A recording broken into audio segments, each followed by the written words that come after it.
रेसिपीला सोपं आणि इंटरेस्टिंग बनवण्यासाठी आज आपण क्रिएटिव्ह बाईट्स चॅनलवर घेऊन आलो आहोत कुकिंग टिप्स।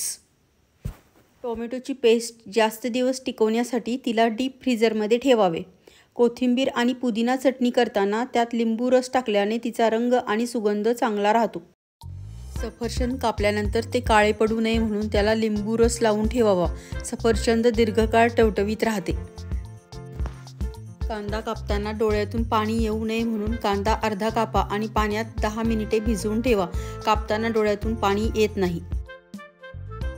आंब्याची डाळ करताना डाळ 3 ते 4 वेळा पाण्याने स्वच्छ धुवून भिजत घालावी, त्यामुळे डाळीचा उग्रवास निघून जातो। मसाला वांगी करताना प्रथम वांगी थोड्या तेलात परतून एका भांड्यात ठेवून त्यात पाणी न घालता कुकरमध्ये एका वाफेवर शिजवून घ्यावी।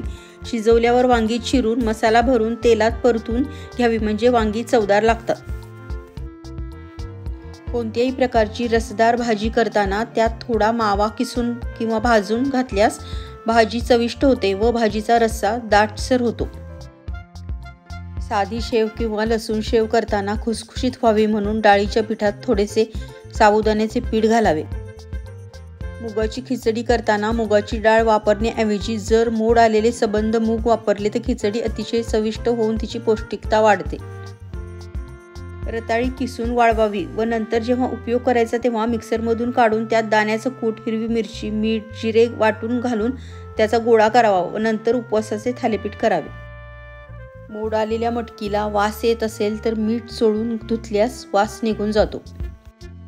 वाटली डाळ खाताना ती कोरडी होते व घशाला घास बसतो, त्याकरिता 1 वाटी हरभऱ्याची डाळ भिजवताना एका वाटीत 2 चमचे साबुदाणा भिजवावा।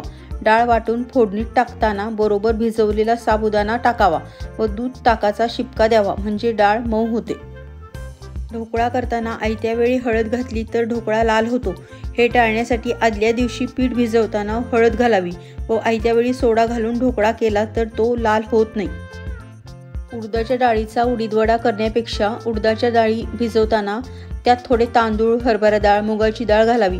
5-6 तास डाळी भिजवल्यानंतर मिक्सरमधून घट्ट वाटावे व लगेच वडे करावेत। वडे अतिशय हलके आणि कुरकुरीत होतातच, पण तेलही कमी लागते।